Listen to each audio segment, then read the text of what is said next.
নেতাজি সুভাষচন্দ্র বসুর জন্মদিবসে দুস্থ মানুষদের শীতবস্ত্র বিলি করল কোচবিহার শহরের 16 নম্বর ওয়ার্ড তৃণমূল ছাত্র পরিষদ। সংগঠনের সংশ্লিষ্ট ওয়ার্ডের সভাপতি আনন্দজ্যোতি ব্যানার্জি, রাজ্য নেতা সায়নদীপ গোস্বামীর উপস্থিতিতে এদিন কর্মসূচিতে বিশেষ অতিথির আসন অলঙ্কৃত করেন এই ওয়ার্ডের কাউন্সিলর তথা কোচবিহার জেলা তৃণমূল কংগ্রেসের সভাপতি অভিজিৎ দেব ভৌমিক। এদিন প্রায় 2 শতাধিক মানুষকে শীতবস্ত্র বিলি করা হয়।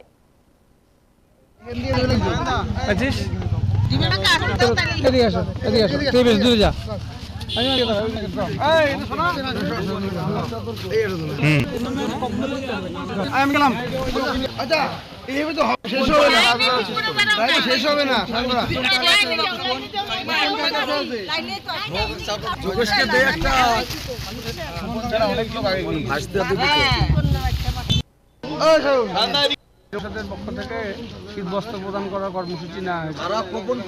যারা তৃণমূল ছাত্র করে এই ওয়ার্ডে তাদেরকে আমি ধন্যবাদ জানাচ্ছি। এত সুন্দর একটি প্রোগ্রাম নেতাজি জন্মজয়ন্তীতে নির্বাচিত।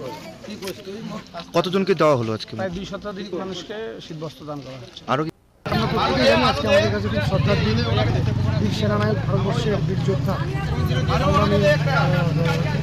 নেতাজি সুভাষচন্দ্র বসুর 128তম জন্মদিবস। আমরা প্রত্যেকেই প্রতি বছরই আমরা 8 থেকে 80 এই স্বাধীনতা সংগ্রামীকে প্রত্যেকে আমরা শ্রদ্ধা করি।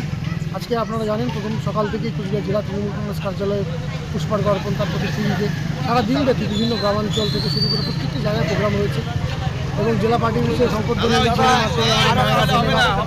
মুখ্যমন্ত্রী মমতা বন্দ্যোপাধ্যায়ের নির্দেশে সংকল্পনী প্রজ্বলন করেছেন, প্রজ্বলন করেছেন এবং আজকে আমরা এই মুহূর্তে দাঁড়িয়ে আছি 16 নম্বর ওয়ার্ড তৃণমূল ছাত্র পরিষদ কমিটির উদ্যোগে আমাদের প্রিয়জনদের মাঝখানে শীতবস্ত্র প্রদান করা হচ্ছে। আমাদের মাঝে উপস্থিত ছিলেন জেলা তৃণমূল কংগ্রেসের সম্মানীয় সভাপতি, এই ওয়ার্ডের 16 নম্বর ওয়ার্ডের পৌর প্রতিনিধি শ্রী অভিজিৎ দেব ভৌমিক মহাশয়, তিনি সবার হাতে কম্বল বিতরণ করলেন। এখানে শহর তৃণমূল কংগ্রেসের সভাপতি রয়েছেন শ্রী দিলীপ শাহ মহাশয়, মহিলা তৃণমূল কংগ্রেসের সভানেত্রী মিঙ্কু কর্মকার থেকে শুরু এবং বিভিন্ন কলেজ এবং ইউনিভার্সিটির ছাত্র নেতৃত্বরা উপস্থিত রয়েছেন এবং যার উদ্যোগে আজকের এই প্রোগ্রাম আনন্দজ্যোতি ব্যানার্জি ওয়ার্ডের তৃণমূল ছাত্র পরিষদের সভাপতি সহ প্রত্যেককে আমরা ধন্যবাদ জ্ঞাপন করছি। এত সুন্দর একটি দিনে সাধারণ মানুষের পাশে থাকবার এই প্রয়াসকে আমরা শ্রদ্ধা জ্ঞাপন। কতজনকে দেওয়া হলো মূলত? 2 শতাধিক মানুষকে শীতবস্ত্র প্রদান করা হয়।